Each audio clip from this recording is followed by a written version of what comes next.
Good to be back with you, George. I know there's a lot happening in our crypto blockchain Web3 space. I know Biden has been pretty active.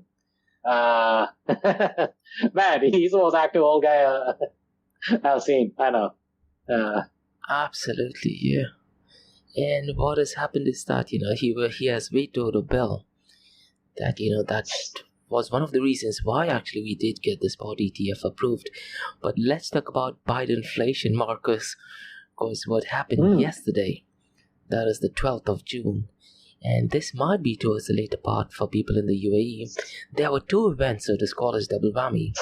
There was the CPI numbers, that is a consumer price index, or inflation, or Bidenflation, as I like to call it. That was out, and just few hours after that, Fed Chair Jerome Powell, he went and made the decision whether to increase the interest rate hike, keep it the same, and reduce it, but he decided to keep the interest rate the same. Now, usually what happens is the CPI numbers are at a different date, but the federal chair's announcement is at a different date, but both of the dates merged on the same day today. So I think what our listeners can do is you can go to the respective websites, and they do have the schedule well in advance, at least for a year. I wouldn't be surprised if 2025 schedule is out as well. So it tells you the date when the CPI numbers are out and when federal chair goes in and makes a decision regarding the interest rate. Now, regarding Bidenflation, what I very strongly feel, Marcus, is because they were expecting inflation to probably be the same or marginally go down, a lot of the Bitcoin whales or cryptocurrency whales or traders, they were trying to manipulate the price, because of which, Monday, Tuesday, and Wednesday, we did see a drastic decline in the price, isn't it? That is what my honest opinion is. Now, what I tend to do is, Marcus, and I've been doing this for almost 3 years now, I tend to look at the price few hours before the CPI numbers are out, and also few hours before Federal Chair Jerome Powell goes and makes a decision to about the interest rate, whether he keeps it the same, reduces it, or increases it. Now, what I've noticed this particular time, the moment the CPI numbers were out, the price of Bitcoin and cryptocurrency started to pump up. More importantly, the altcoin as well. So definitely a great day for traders. And few hours after that is when I believe your favorite guy, Jerome Powell, he went ahead and made J Powell, man. The interest rate the same. That's what the Gen Zs call him these days. Exactly. On Reddit, so. And I don't know if you remember, Marcus, the very first interview that we did, we actually talked about Jerome Powell. He did actually state in one of the Senate hearings that he has the ability to just go ahead and click the button and create money out of thin air. That was his actual statement. That's pretty much like every Federal Reserve chairperson. Even also, the most favorite Federal Reserve chairperson. It's kind of crazy, right? To have a favorite chairperson for the Federal Reserve, because you can tell how much I love the Federal Reserve so much, right? Alan Greenspan, right? He made the statement, right? I cannot say the exact word, but basically, like, they have the power to print as much money as they want, as much as you like. But what they cannot do is control control the purchasing power of the dollar, right? Or of your dollar. So it's just to remind everybody, about the declining value of the US dollar since 1911. Just right after the sinking of the Titanic. Crazy. Interesting timing, by the way. Interesting timing. But hey, so anyways, not to go all conspiracy on you guys. Now, what I do think, because of both the news, probably today, tomorrow, and over the weekend, I do have this feeling that the prices will actually pump up. Now, Marcus, I'm going to say something a bit controversial. And there's this meme going on. You need some controversy, man. Every controversy turns out to be true. Now, in that information that Jerome Powell put out via YouTube, there is always question and answer session. So I'd really urge our listeners to go ahead and watch it. Go to YouTube Federal Reserve Board's website. Now, what he actually said is that, the inflation has been going down for some odd reason since the last 2 years. Now, if I'm not mistaken, Marcos, since the last 2 years, at a geopolitical level, we have seen conflict between Russia and Ukraine, isn't it? And at the same time, we have seen Israel and Palestine. So I'm not sure if that is one of the reasons where the funds are actually going, because a lot of the money is being sent by the US to Ukraine. Now, is it going to Ukraine, or is it going to go ahead, or is it going to go ahead and balance out the balance sheet of the Federal Reserve? I really am not sure. Now, I'm not saying that Jerome Powell is a bad guy. At least he's much better than the politicians. And also, I think what some of them should know is that so far as the SEC is concerned, that is Gary Gensler, he is politically aligned. So, the president gets to decide his role. But so far as the Fed's role is concerned, it is technically apolitical. Now, and he did actually say 4 times that the economy is doing much better than at least the past 2 years. But if you look at, the purchase and spendings, I really am not sure. But the good thing is, so far as the price of Bitcoin and cryptocurrency is concerned, definitely looks like, it will be pumping up.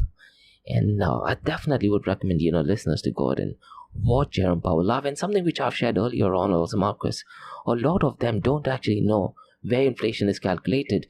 And the website is www.bls.gov. I have a niece who's 16 years old. Now she's learning about inflation, and I've asked her to go to that website. At the bottom of the page, It tells you how the inflation is calculated. It is a bit geeky and tough. In case you find it tough, you copy-paste it, put it into ChatGPT. Can you please explain this in purest and simplest of terms? Now what I do is I take that information, then I ask ChatGPT, can you explain how it is connected to the price of Bitcoin and cryptocurrency? Now sometimes it works. Sometimes it doesn't. Now tell me something, Markose.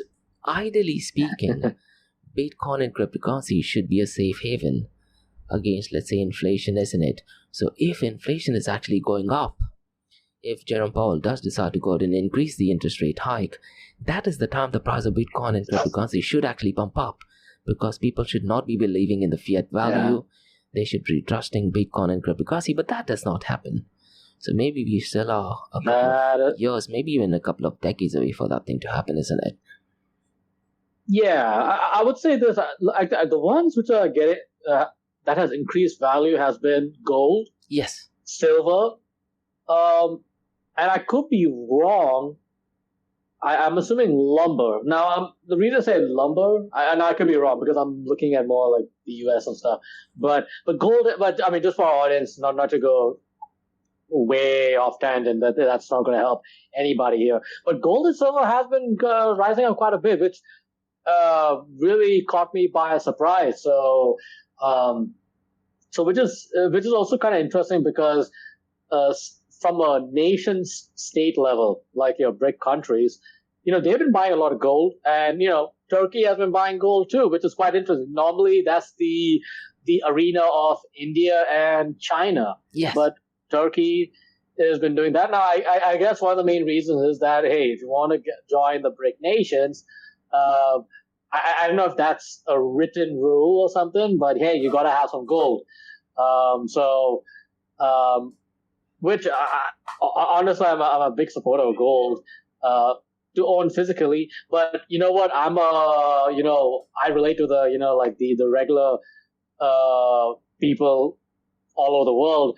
I've been like in university, I've been like buying silver, like actual silver, American Eagles, Austrian Philharmonics. I mean, you name it. So just because it's much more easier, and I guess there's a saying like, gold is for kings, silver is for gentlemen, and debt, DEBT, is for slaves. So, but just want to throw that quote out there. In terms of Bitcoin and crypto, I guess we've been just getting a lot of interest from institutions. So not the retail level yet. So, and I think I would agree with you. I think maybe, I don't know, maybe a couple of months or something. And if there are strict, these AML rules or these taxation rules or something like that, then I could see Bitcoin as, crypto rise up in value. So, I mean, I don't want to, call upon, tough economic sanctions or, make people's life miserable and stuff. so that crypto can go up. I'm not that sadistic. I mean, but I would want people to start using crypto for daily stuff, or use crypto or blockchain based technologies for something related to like AI, like ChatGPT and storage and all that stuff. So I hope we could see that. But anyway, that's a whole other story. But try to like go off tangent. But what you're saying does make quite a lot of sense, because just this week, Markose, I've read at least 7 articles which talks about artificial intelligence merging with cryptocurrency. So I think it is definitely quite a lot of something which a lot of people are actually talking about it. The CEO of Rain cryptocurrency exchange, I think his name is Talo, he also had an event where he actually talked exactly about the same thing, that maybe we can use Bitcoin so far as artificial intelligence is concerned. And Peter McCormack, he has released an episode with Eric Voorhees where they're talking exactly about the same thing. I haven't listened to the episode yet. So what you're saying is absolutely spot on. And I really like the quote that you said regarding debt. I'm definitely going to steal that. And I think people should know that, when you talk about fiat currency, it is actually backed by debt. So, every time a person takes out a loan, that is when new money is created. Now, at this point of time, I'm pretty much sure everyone has watched Ray Dalio's video. That is how the economic machine works. If not, definitely watch it. I might have watched it probably 25 times. And along with that, Simon Dixon has put out a video which says how 6 forms of money is created. And it talks about, how debt is created. And because of that, how new money is printed. Now, on a side note, when you talk about CBDCs, they don't necessarily have to be based on debt. They could be just actual crypto or actual currency for that matter. But let's talk about, another trend which I've been observing, Markose, and this is only this particular week. I'm not sure if you've read something called as smart wallet, because I've covered 2 news regarding this. Monday, I believe, I covered news regarding Coinbase. Now, unfortunately, we aren't able to check it. So Coinbase has actually released something called a smart wallet. Now, I don't know what the user experience is. And earlier today, I went ahead and released something in my Crypto and Coffee Day podcast where Circle, they are releasing a smart wallet. This has to do with Solana blockchain. So I'm hoping that this smart wallet is focusing on user experience. So I really am not sure what that is. Is this a new trend that we will be heading towards? Or have you heard of anything similar to smart wallet, Markose? Not really, to be honest. Not really. But I guess, I don't know. Because when I think of, I think for me, I guess whenever some people say like smartphone or smart wallet or something, I don't see that as sort of like a good thing, I guess. I mean, I'm always kind of like pessimistic when it comes to that kind of, wording or narrative, because it's sort of like a good marketing way to showcase, like some of these tech or something can be controlled. I think from the front it shows it's like simple, easy to use and stuff. But I think I guess the thing what I really question is it really under my control? Yes. Because I have always been using wallets that are self-custody, like whether it's like I say like your Exodus or your Atomic wallet, or even I use like a Bitcoin.com wallet too. And I know the most popular one would be a Trust wallet. So at least, you as the individual, you have control over it. Now, when it comes to like, I guess like I have my problem with Coinbase because I always have like a terrible user experience with them, and especially with their registration and onboarding and all that stuff. It's just been horrendous. So I just don't expect these guys to do it right. So I don't know. That's just to make this answer short. I'm not that excited about a smart wallet from Coinbase. Yeah, and what you said is absolutely spot on, because even if you look at the base network, they had quite a lot of congestion, and the congestion did actually continue for quite some time. And because of the congestion, a couple of meme coins got severely affected as well. And what you're saying is absolutely spot on. These seems like marketing strategies, and you hit the hammer on the nail, because I'm pretty much sure when they're talking about smart wallet and focusing on user experience, you have to compromise on centralization, isn't it? And this goes back to the whole blockchain trilemma problem. Security, scalability, and decentralization, or distributed as I like to call it. The only thing I can say regarding Circle trying to build something for Solana blockchain is that Solana did actually put out a tweet that it is going to be so easier that even an intern can use it. Now, based on the report that I read, looks like the wallet can also help developers to go ahead and build things or build certain dApps on that wallet. Something maybe similar to what Tron Gifts is on the Tron blockchain. I really can't tell until and unless I've actually physically gone ahead and checked that. But what I do feel is, Markose, I'm pretty much sure other cryptocurrency exchanges will definitely go ahead and try to release something called a smart wallet. I wouldn't be surprised in the next coming days, probably even by the end of the day, Binance go ahead and release a smart wallet or something. Yeah, no, true. I wouldn't be surprised. And look, I work for a couple of exchanges too. Now, if I was them, look, I would create a similar product as well, because it just makes easier. It makes business sense. Yeah. And if you're trying to get instead of targeting, this circle jerk of, crypto users that we are familiar with, if you're trying to connect to the people outside, which is a huge market, you would need products like that. Just because a lot of people would prefer that way. Yeah. They have, our lives, because especially for all the marketers out there, it's all about psychology, right? And people want something that is just easy peasy lemon squeezy. It doesn't require a lot of thought process, because especially now you're entering into the knowledge economy or the attention economy. You will actually feel much more tired.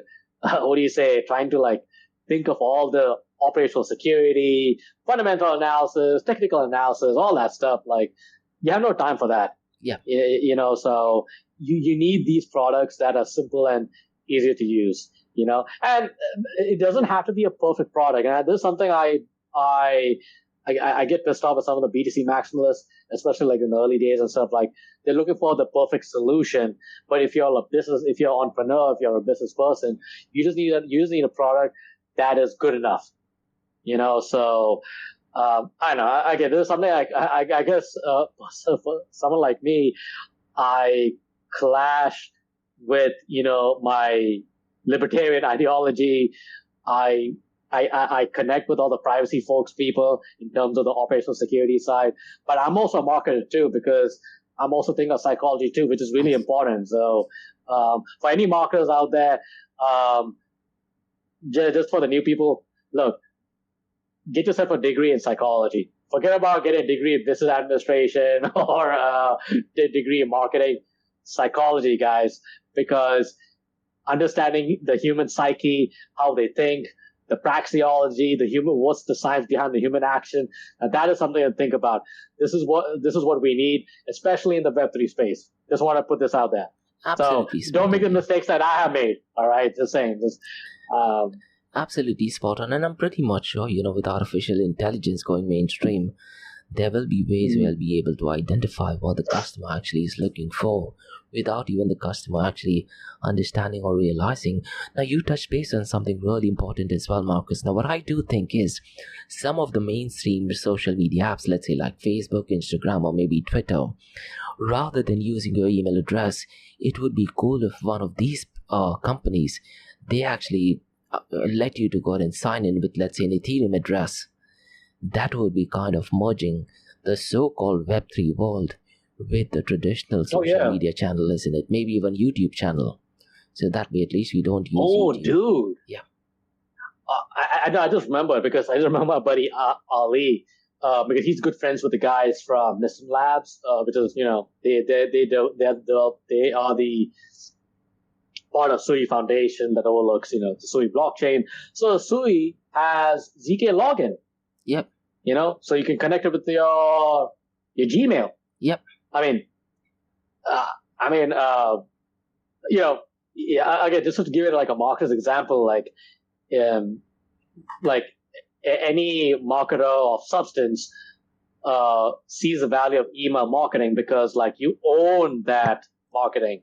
If you have the email addresses, that's your direct connect. Whether you lose your YouTube, you can lose, we both can lose LinkedIn, or any other social media platform, but your emails, it endures.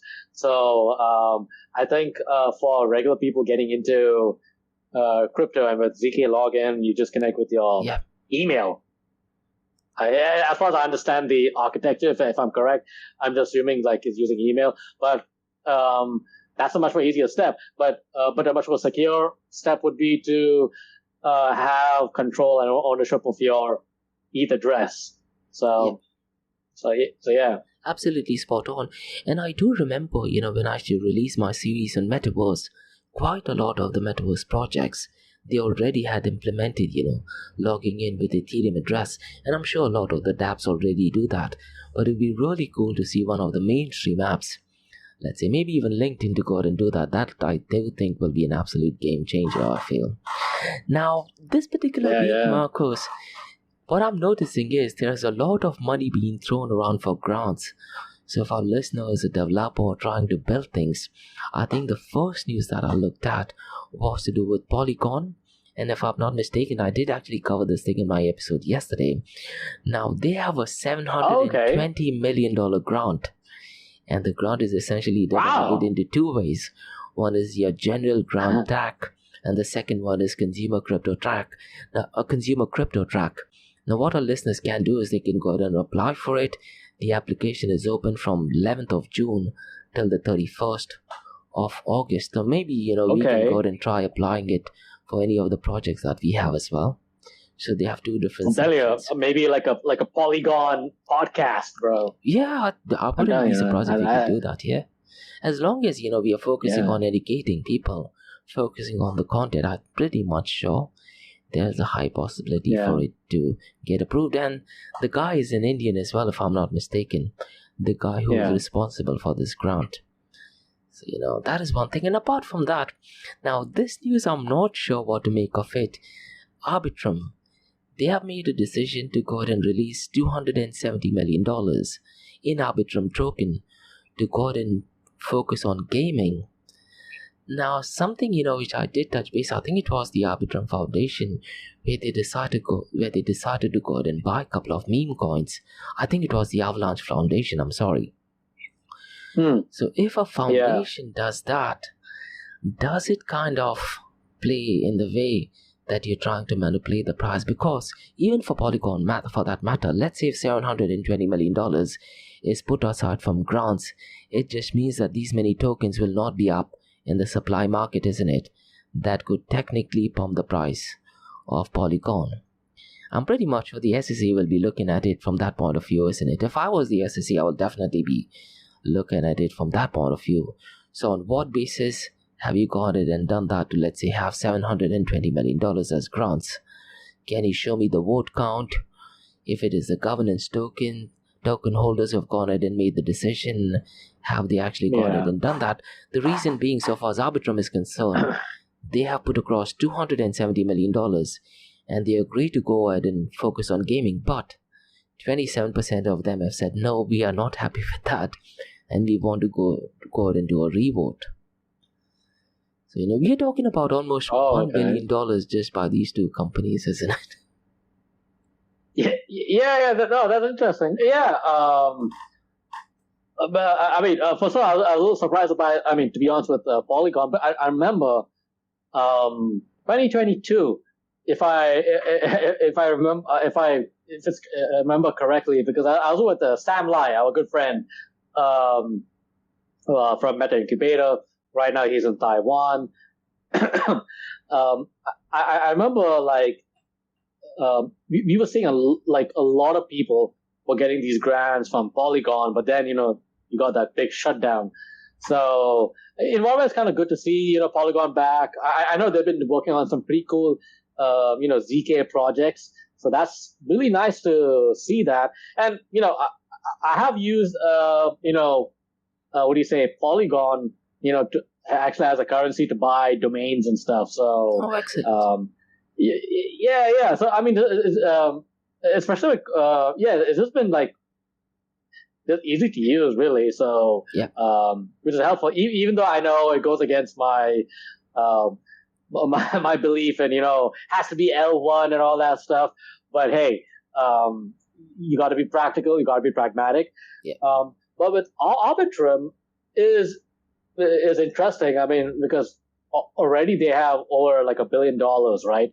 In terms of, I guess, TVL. No, I get because a lot of capital is flowing. So it is quite interesting that they're focusing on the gaming stuff. And I thought it was interesting. So because I'm noticing other blockchains too, even Ton, they've been trying to focus on that. Sui, again, they've been heavily focused on, but I think they were way earlier in terms of focusing on games, especially trying to target the AAA gaming studios. If they can clinch at least like one or two, that is kind of game changer for them, because that's how then you can build that momentum. So, and I guess it also makes sense because the gaming industry, similar to the darknet, similar to the black market, have been quite open and pioneering when it comes to accepting new technologies, right, or new ideas. Like think of World of Warcraft, right? The idea of the gold coins and stuff is actually used as actual currency for the outside the secondary market or something. Yeah, secondary markets. So that is that's kind of cool. So yeah, anyways, that's my little rant about these two. No, you're absolutely spot on. And I'm not sure, Marcus, if you remember this game called A Second Life. It was more like a virtual world kind of thing. And they were kind of one of the first guys to go ahead and invent cryptocurrency as well. So they had their own coin. And essentially you could buy and sell. You can also trade. But it was, of course, centralized. So, when I used to talk to people in the metaverse, some of them used to say that, when you talk about cryptocurrencies, even Second Life, they were one of the OGs so far as cryptocurrency is concerned. But, it's going to be really interesting to see. And I do know what the future of, cryptocurrencies are in the gaming industry. But what you're saying is absolutely spot on. Gaming is an absolutely massive industry. And, the potential is definitely huge. And recently, Dubai also had the esports event, isn't it? And I do know quite a lot of people internationally they were over here. So, but yeah, it's going to be really interesting to see how gaming merges with cryptocurrency. Now, let's talk about the general trend, Marcos, that is going on in the cryptocurrency world. Now, at this point of time, I believe we are still waiting for Ethereum trading to kick in, isn't it? Now, as and when the trading kicks in, I'm pretty much sure the price of Ethereum will definitely pump up. Maybe go down after a few days or after a few hours or maybe after a couple of months as well. So let's see what the outcome to that is. Now, at this point of time, I really am not sure when the Ethereum spot trading will actually begin. We know that Ethereum spot ETF has been approved. So I guess we'll have to wait for maybe a couple of more weeks. And then we find out how the market is going to react. Yeah, agreed. Yeah, probably I'm just waiting. Just wait and see. So and another trend which I personally like, because Marcus, I tend to look at crypto and coffee date on a daily basis. So I tend to look at these numbers on a daily basis. One metric which I particularly keep an eye on is decentralized to centralized exchange dominance. And the listeners can go to DeFiLlama.com. Towards the left side of the tab, it says, the decentralized to centralized exchange dominance, and it gives you the detailed breakup of the 24-hour volume of decentralized exchange. Now, this entire week, it's good to know that decentralized to centralized exchange dominance has been relatively high, at around the 27 to 28% mark. Certain days it has gone down to 24%. Now, if the prices are going down, Markose, and if the volume of decentralized exchange is increasing, and at the same time if the volume of stablecoin is increasing, it just means that people are essentially parking a lot of the cryptocurrency onto stablecoin, isn't it? And it's good that they're using stablecoins. So that is at least what I've looked at based on my teeny tiny macro level analysis. So I wouldn't be surprised in the next coming days the price of both Bitcoin and Ethereum should be pumping up. Yeah. But yeah, that is essentially what decentralized exchange is. And no, that's interesting. That's interesting. You said that about DEX because I've been playing around with the worst DEX, which is part of Bitcoin.com. So it is quite interesting to see things are going down, but because that's the time I started also try to actually move some into stables. Then definitely I was trying to get some just a little bit what I have left, just park some in in BTC, so which is good. Definitely I'm a big supporter of DEXs, and I do believe that there'll be a lot of innovative upgrades for the usage of DEXs to, I guess, I think I would say that to give DEXs that sex appeal. Yeah, I guess. So which would be great. So because I remember looking at other DEXs, whether Uniswap or PancakeSwap or whatever, it's just 7 extra steps. I'm like, nah, not even bother. So so that time I was more Bitcoin to Monero. That's it.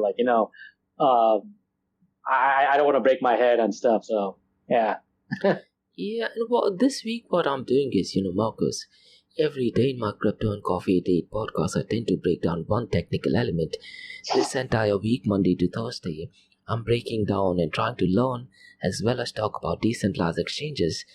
And one of the sessions that I talked about, I believe it was on Wednesday, I talked about the merger of decentralized exchange with artificial intelligence. And guess what? I asked ChatGPT 4.0 to go ahead and write me all the content, and some of the content that they put out was really surprising, and what they focused more on education.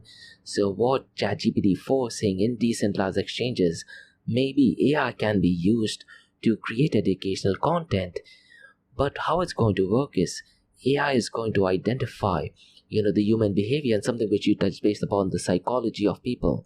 So let's say if a person moves the cursor here and there, and based on that, it will go ahead and create an automatic content only for a specific user. So it could be possible that, Markose, you are on, let's say, a DEX with AI. Your video content is different to mine. So it will be curated for each and every individual. And that thing could be possible in a decentralized exchange. That'll be absolutely a game changer. I think it might, to be honest, I wouldn't be surprised if it happens less than 2 years' time. It'd be great to see if Uniswap or maybe was they go ahead and implement GPT-4 or something else, because things like automated AMMs or trading pairs, I'm pretty much sure, and even in identifying security and threats, or even let's say anonymous behavior in decentralized exchange, or if someone is trying to manipulate it, I could guarantee and I can say that probably an AI can do a better job than softwares or maybe even humans as well. There's so many things I want to share. The first thing that came to my mind is there's this centralized exchange I'm trying to check out. It's called nokyc.io. It's a centralized exchange. You only have access to just sign with the email.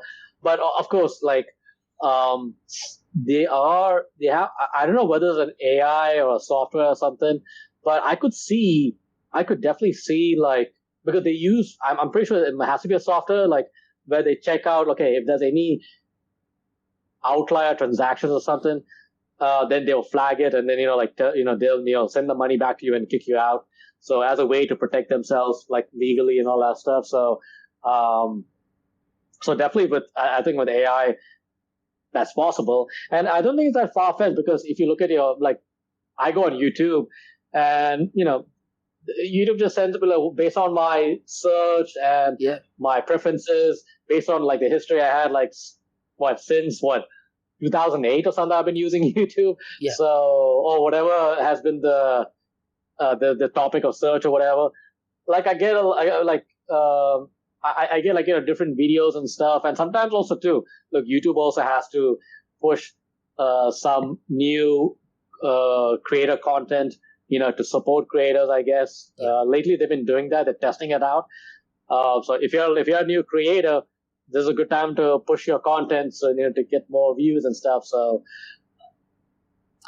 absolutely spot on. And regarding AI, the only thing I wanted to say is that on Tuesday there was a session at the Emirates Tower at Area 2071. That was the AI retreat. So, I think they're going to have another one in 2025. And Sheikh Hamdan, he just tweeted last night that he's focusing on school teachers, to be educated in artificial intelligence. And one of my aunts, she's a teacher, and I remember telling her about ChatGPT. I think the day it was out. And she's not that great in computer, but I spoke to her after 6 months, and I asked her, "Are you doing ChatGPT?" And she just showed me a screen. All of her school work, she's just doing it on ChatGPT, because she does presentations for small kids. And she literally types, "Can you create a presentation for, a 6-year-old for school?" And that's what she's doing. And it is definitely great, not just for the teachers, but for students as well, isn't it? So it looks like, AI is definitely going to make our lives a bit more easier. Now, Markose, I wanted to touch base about, stable coins. Now, what are your thoughts regarding stable coins? Because I'm looking at market cap versus 24-hour volume. And via LinkedIn, I've seen quite a lot of posts where they're talking about the market cap. I feel that when it comes to stable coin in particular, we should be looking at the 24-hour trading volume, then compare it with the market cap. Because for me, the classic use case of stablecoin is that of FDUSD. Because if you look at its 24-hour trading volume is $6 billion, but its market cap is only $2 billion, which means one stablecoin is being used twice or thrice in a day, which makes perfect sense. Because that is the actual use case of, or let's say even if you look at cash, the mode gets used from one person to another, from a second person to a third person. That is the true value of stablecoin, isn't it? But if you look at Tether USDT, their market cap is $112 billion. And we talked about this, via Telegram as well. What people don't realize is that the market cap did actually pump up in 2023, when on an average given day, the 24-hour trading volume used to be somewhere between the $20 to $30 billion mark. So I really am not sure how the market cap has increased so much for Tether USDT. Now, they have gone ahead and purchased quite a lot of, securities and bonds. Because of that, the market cap has increased. But having so much of Tether in the market, and I'm not saying that Tether is bad, they are definitely being used quite a lot. We have talked about it extensively as well, isn't it? So what are your thoughts, Markose? Should we be looking at the market cap for stable coins, or should we be looking at, let's say, the 24-hour volume? Yeah, first off, the market cap is not, because I know a lot of people use the market cap as this holy metric. It shows who is the bigger king, or who's owning the crypto. But that's okay. Personally, for me, I wouldn't care about it. Yeah. I agree with you. You have to look at the 24-hour volume. That kind of gives you, an idea and stuff. I know, because I had this conversation with some people earlier about what are the metrics that is needed to be used in the Web3 space, and what are the metrics that's used in, say, stock markets. For example, the other metric, a lot of people use is FDV, right? Your fully diluted valuation or something like that. Because to me, it's more of a stock market kind of a language, if I understand correctly, than a Web3 kind of deal. So I know. I think for someone who's new or something, I think they'll fall into the trap of like looking at market cap. But I think if you've been in the space long enough, you start like question, like, hold on, wait a minute, like let me look at some other stuff. So I think to me, I guess for stable coins, I think the volumes make a lot of sense. But of course, doesn't mean that I'm ignoring Tether, because I know Southeast Asia, they use Tether like crazy. Then they still don't care what the MiCA laws have to say about in Europe and all that stuff. Like it's to me, it's like the regulation side in Europe and stuff is sort of it's just a clown show in many cases. But I think what people should really look into is what is really happening outside of the, these markets and stuff. And that's why I recommend people like, check out the darknet and, just try to have an understanding what's happening, because that's where, Bitcoin really started to grow. That's where all the internet started to grow. That's where, unfortunately, pornography has started to grow too. So, I think to me, kind of gives a really deep understanding that, hey, this is what's happening. So, the 24-hour volumes would give you a better clarity than just the market cap. To me, market cap is just a sort of I think maybe if you're working for a blockchain foundation or something, it looks great. Hey, we're the big boys or whatever. But in terms of actual usage, especially if you're like an investor, you kind of want to know where the wind is blowing and stuff. And that is, and if you're trying to forecast, then 24-hour volume is what you want to do. And what I've noticed is that the volume of Circle USDC, that has not been picking up pace for almost 18 months now. Because, Circle USDC's market cap is somewhere around the $30 billion mark. But if you look at its 24-hour volume, it is hovering somewhere between the $6 to $7 billion mark. That's about all. Whereas FDUSD have been overtaking its volume quite a lot. Now, which is a bit bizarre and strange, because in 2023, Circle has been making quite a lot of partnership. So, I was actually expecting that Circle USDC's volume would actually pick up pace. And they have made quite a lot of partnership with online traders as well. Online companies, sorry. So, when you're actually going ahead and buying it, rather than paying, let's say, a fiat currency, if I'm not mistaken, it automatically gets converted into USDC. The merchant gets the payment in USDC and all the transaction gets done. So there's instant settlement. So, let's see what the future of stablecoin is. Now, the next thing which I wanted to touch base, Markose, is, let's see. I think we talked about the observation, right, regarding AI and Bitcoin and blockchain. So I'm seeing quite a lot of reports, and this has just happened this particular week, Marcus. I've read at least 7 posts and articles regarding the merger of artificial intelligence and cryptocurrency. So initially I thought, because Dubai's event, that is AI retreat, is taken up, that is the reason why people are talking so much about it. But then I found out that people generally from the cryptocurrency space, they are trying to merge Bitcoin and cryptocurrencies with artificial intelligence. What are your thoughts, Marcos, at a macro level? Do you see a merger? Because I'll be completely honest and upfront, I don't think so. AI can actually work in the blockchain technology space. So you keep blockchain aside. I think AI could work on its own. AI is much bigger than blockchain. That's what I feel. A lot of them will disagree to it. But so far as cryptocurrency is concerned, I definitely do think that yes, AI can be used. So far as maybe Bitcoin or even Dogecoin or meme coins. What are your thoughts, Marcus, regarding that? Okay. I think partly I agree with you when it comes to, AI, it's its own animal by itself. It's almost sentient in a way. And now kidding. it can definitely, I would say, work regardless of what blockchain or whatever. But I guess in terms of taming the beast, or, to have a watcher, blockchain that does is a good tech to kind of verify some of the answers or verify some of the actions of AI or something. I guess you could make that argument, I suppose. Yeah. Not to go super technical and stuff.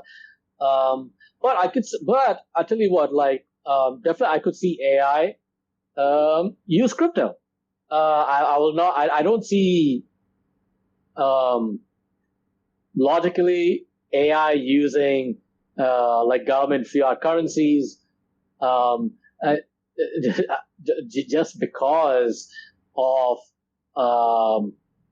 in terms of security parameters and stuff. It will, because many of these cryptos are on public blockchains. Yeah. So you're exposing yourself to financial voyeurism. So I could see AI using privacy coins actually. It makes perfect I know sense, not yeah. many people are good at, because for the AI to protect itself and its integrity and the all the security stuff which is needed, it needs what do you say, privacy based cryptos, whether it be Monero or our friends from Zcash or maybe Xano or something like that, which is possible, or maybe also Bitcoin Cash if you're using Bitcoin Cash with Cash Fusion, which is a kind of like a privacy layer to it. But also, even also with Bitcoin as well. I mean, there's some sort of a Samurai wallet equivalent. I'm sure it's possible. So in terms of creating a marketplace and all that stuff, crypto makes a lot of sense for AI to use. So I could see that. I guess my doubts with, because I've seen now many people are trying to use, they have their blockchain projects. Now they are using AI, but this is more they're just trend hijacking. True. I guess. So now the question is it really, are they really using some great tech out there? I doubt it. There's only very few people out there, and very few people who I respect would be who you mentioned earlier in Peter McCormick's podcast, What Bitcoin Did. Yeah. Eric Voorhees. Just to give you a context, Eric Voorhees, he's a two-time SEC award winner. He's been sued by SEC twice, so I use that as a joke. But he's one of the Bitcoin OGs. Yeah. He's also CEO of Shapeshift and also Morpheus Network, and he started Venice.ai, which is equivalent of ChatGPT. So which I'm kind of using, is kind of cool. So definitely, now they are using intersection of using AI tech with privacy, as well as using blockchain technology to create an ecosystem for transferring value. Yeah. So those are people. Okay, I could see make sense, but maybe you and me. I guess I'm a little pessimistic because I haven't seen any great use case or any great examples. So this is where I struggle so much. One example I can think of is, and this is because I play for a band, there is an app, an AI app, and I'm completely blown away. In the scale of 1 to 10, I would give it maybe a 10 plus. There is an app called Suno.com. So essentially what you do is you actually type it and it creates the music for you. Now the reason why me and my bandmates are blown away is because the kind of music that we play is extreme music, and I thought there's no way they can go and replicate it. And we did actually send it to some of the other guys and told them that this is our band practice, and they said, yeah, this sounds absolutely spot on. Even after telling them that this was by AI, they could not believe it. Now where I think cryptocurrency could actually play a part is, let's say if that company wants to go and let's say put it something similar to, let's say, a Spotify, a playlist, whoever is leading the chart, they can be paid in cryptocurrency as opposed to, let's say, fiat currency that you mentioned, or even Monero. That'd be absolutely brilliant use case. Or they have a subscription charge. Let's say if you want a longer song, because the time limit has just been increased to exactly 4 minutes, but let's say if you want a song for 4.5 minutes, what you can do is, rather than paying fiat currency, maybe go ahead and implement using cryptocurrency. So I feel that AI can merge well with cryptocurrency. It makes perfect sense. Now, so far as blockchain technology is concerned, I really am not sure, because of the whole blockchain trilemma problem. Apart from that, Marcus, what I'm noticing is AI being used in healthcare. And I'm actually seeing the results because Dubai, our laboratory, they have gone ahead and implemented AI, and they have cut down the time from 2 months to roughly around 1 week. So, that is a lot of saving of time regarding bacteria, and it is live. So it isn't that, it will be live after some time, it is already live. So, I'm definitely seeing these use cases. Now, in that case, I'm not sure where would cryptocurrency fit in. I really am not sure. If blockchain technology fits in as well. But what I do feel is that a lot of people will be promoting the blockchain, as you mentioned, to go ahead and get into the trend. So, I think people need to understand the key difference between a software and artificial intelligence, because most of the things are essentially software, isn't it? Now, Marcus, I do have 2 podcasts. Now, yesterday I did get an email regarding the race-based podcast stating, we have an AI app. Can you promote our AI app on your platform? And in return, what they will do is they'll go ahead and, give you clips of the videos. But then I looked at it, they are doing the same thing what Microsoft already does. Microsoft has this thing called as MailChimp, where, you put the video and it automatically cuts it and gives you, teeny tiny shots. And it is not artificial intelligence. It is essentially just a software.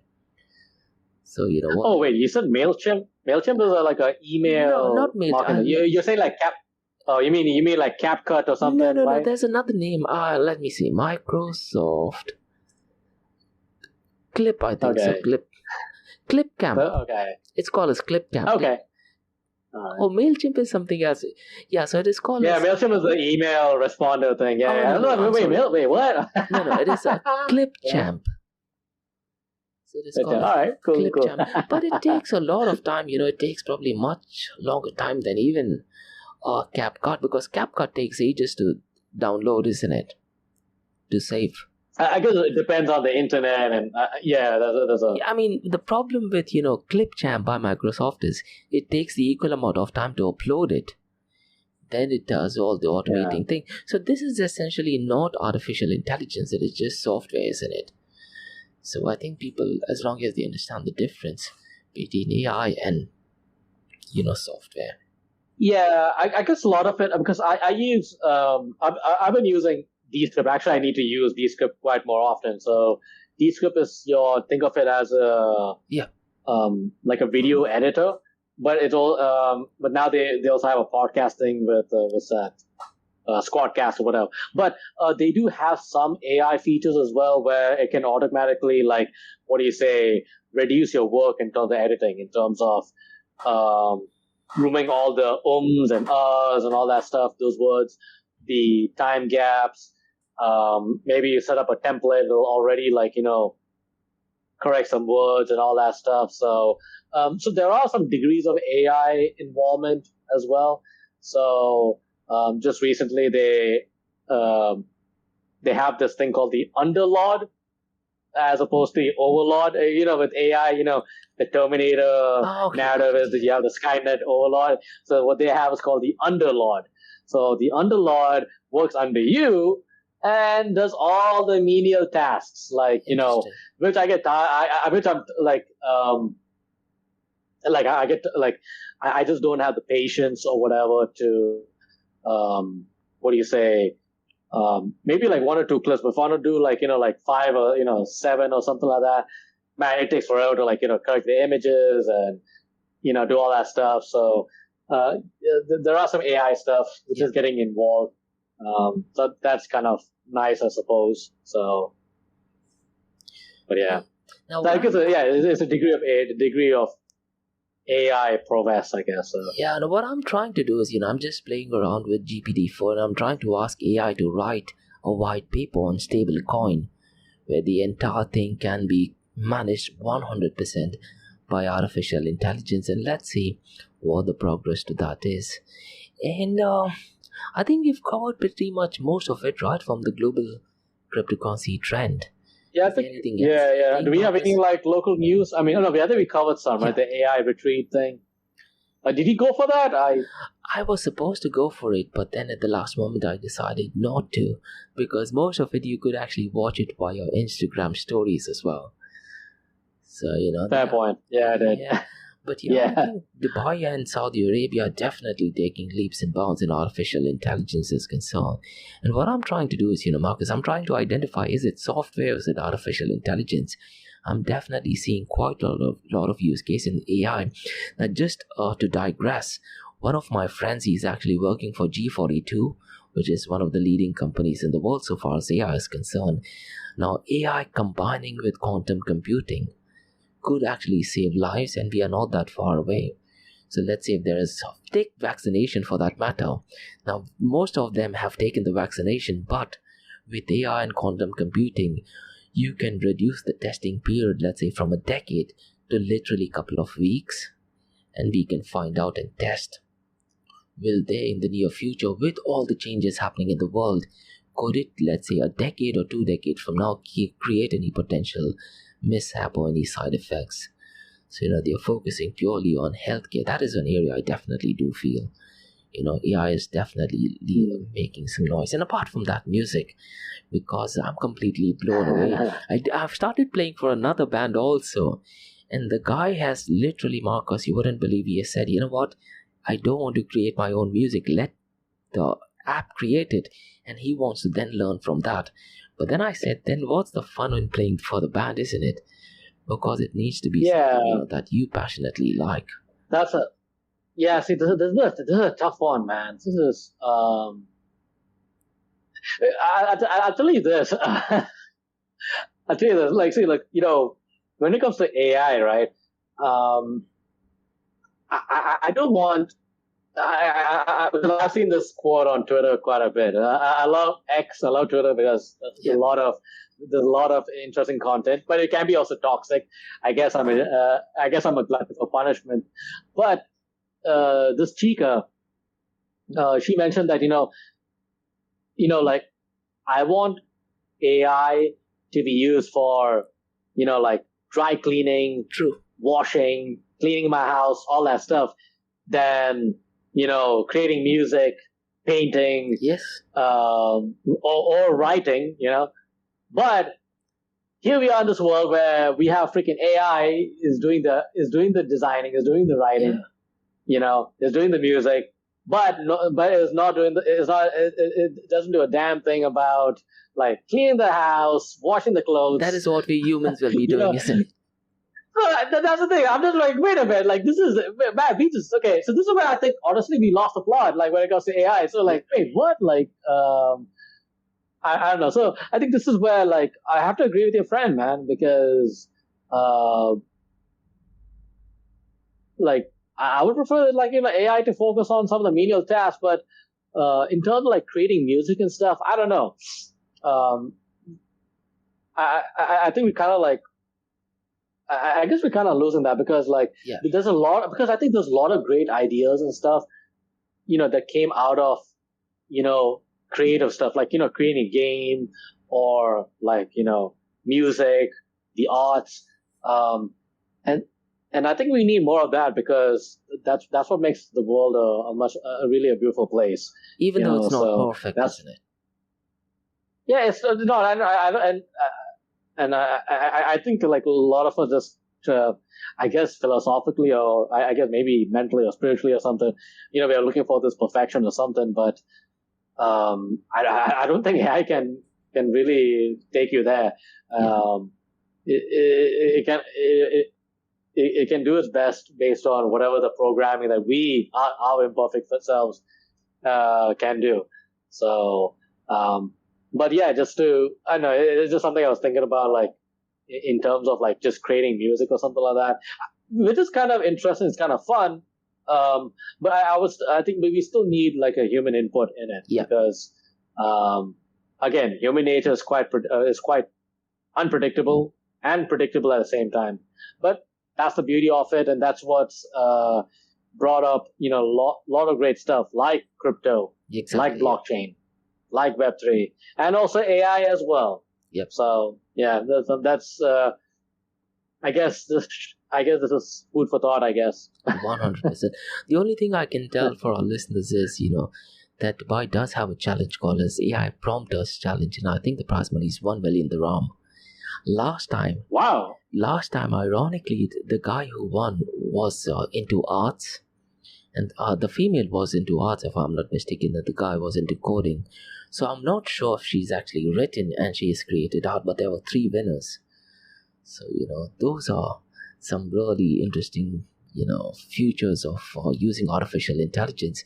Now, regarding Society X and Markose, do you have any update, any upcoming podcasts that are coming up this week? Or Oh, man, okay, yeah. I guess for the summer we're taking a chill pill. Okay. So, but we are just trying to schedule some, I would say, some online, like Twitter Spaces. I mean, just because my buddy Anton, right now he's in Japan, so he's taking the sights and sounds of Tokyo.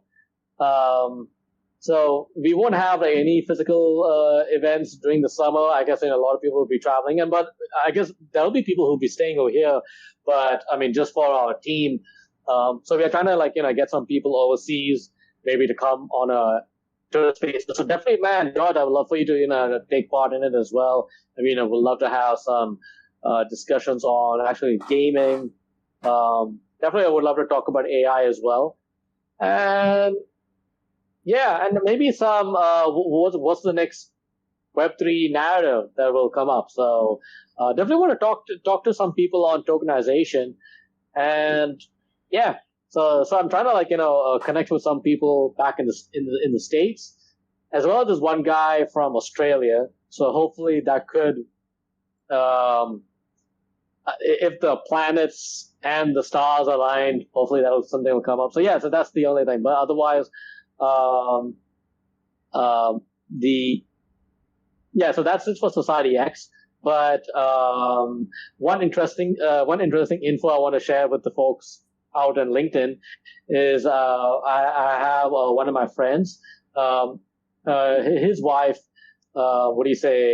created kind of like a short film, which is part of the Paramount movies. It's connected actually Paramount movies plus Paramount Hotel next to the SOS Tower. So they had this competition. So she and her team has won this short film prize.